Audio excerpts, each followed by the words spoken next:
we are not biased against anybody. Not that I know of.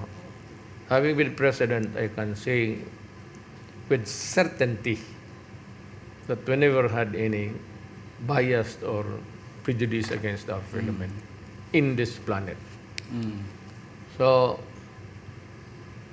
itong problema dito, it says that kung tinanggap na natin sila dito, Pastor,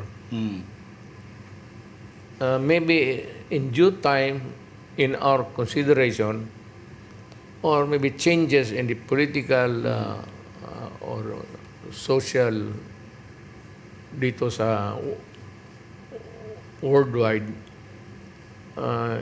hindi natin sila pwedeng ibalik doon. Pag pinapasok nila sa atin dito, we are now prohibited from returning them to the country of origin.